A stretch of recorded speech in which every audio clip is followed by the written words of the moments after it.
Osiyo. Remember that one? Osiyo. Been working hard on this. Have you guys been working hard on it? I have. Did you know that the Cherokee language has been around thousands, tens of thousands of years?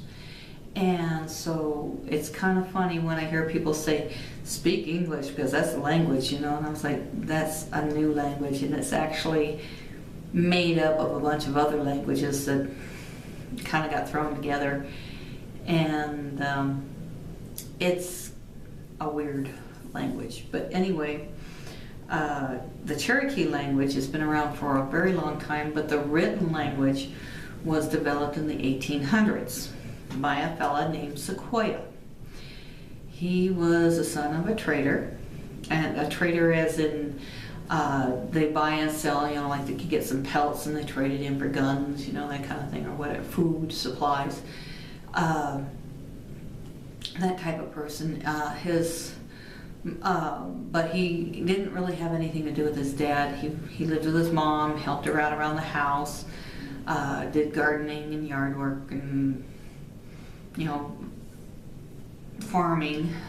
Cherokees were like farmers. And he wanted to come up with a way for better communication for the Cherokee, because it was, you know, it was hard to communicate when you can't write to each other. And he was watching the colonials write letters to each other and be able to look at paper and with these markings and be able to figure out that they're saying something. But a lot of the Cherokee thought it was black magic or something bad. And in time, it took him years, but in time he finally learned or figured out a way to make his own markings for each of the sounds in the Cherokee language.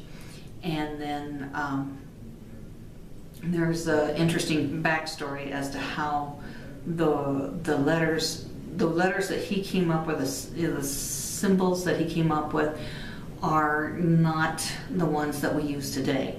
Because when he went to have the language used like on a printing press for newspapers and things like that, the guy was, you know, the person he was talking to says, I'm not going to make new plates, this is what I'm going to do. And he gives him a big box of plates with all kinds of letters and symbols and whatever. And as he pulled out each of the plates, he would say, okay, this is what this sound, this is what this is going to go with. And so he basically had to relearn what the symbols were and then teach the Cherokee what they were. And in about a year, over half of the Cherokee had learned the language, or the written language. And it really helped with communication in the Cherokee community. Now, the other thing was they're trying to keep the language going because, you know, the true talkers, Cherokee speakers, are very old people, and of course they're, you know, you do what everybody does when they get that old, is they die off. And so they're trying to teach the little ones language at school. I met a young man this last week where he was actually in a school that spoke Cherokee all the time. So speaking that language was the same as our kids going to school learning English. And so I asked him for some help with some of the reference information and stuff like that. And he says, it's kind of hard because I learned like everybody else. I learned from growing up and being surrounded by it all the time, so I don't know where the resources are to learn it for somebody who doesn't know it. So, but he was a very, very good young man. He was very awesome. I enjoyed him. Trying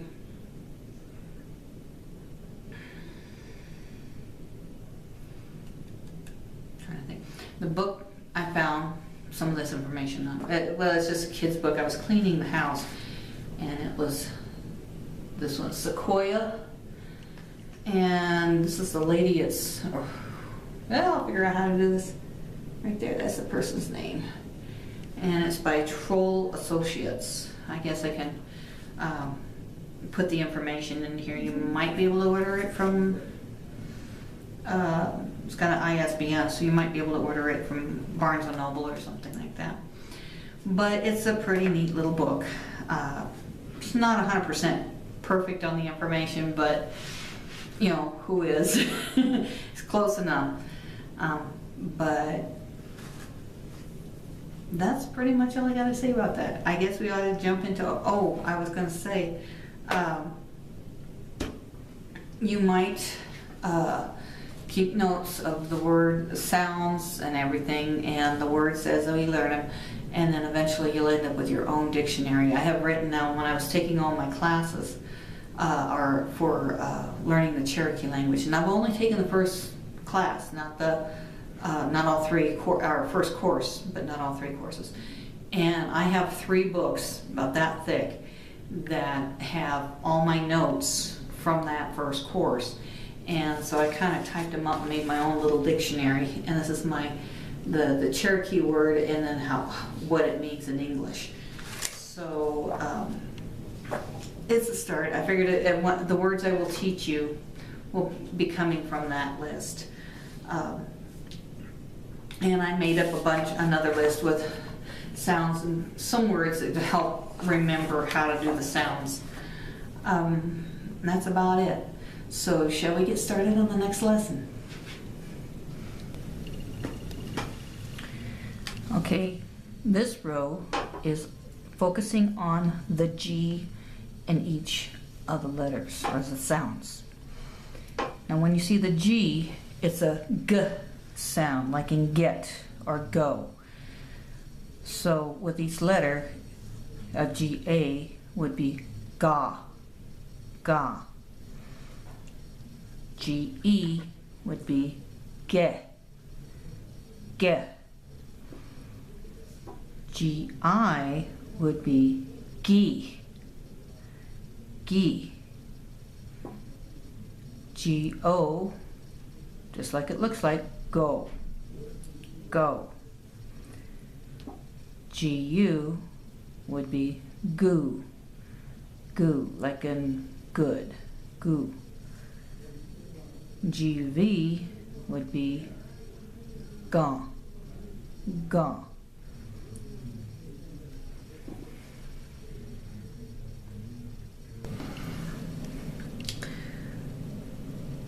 So with the G's, these are the words I came up with, and then I found out I made a small mistake, so I wrote it in.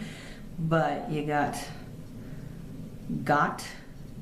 for fun. This is the fun word that we spell with G-A-T. Got, get, green, green. Remember the I is an E sound. Geese, geese.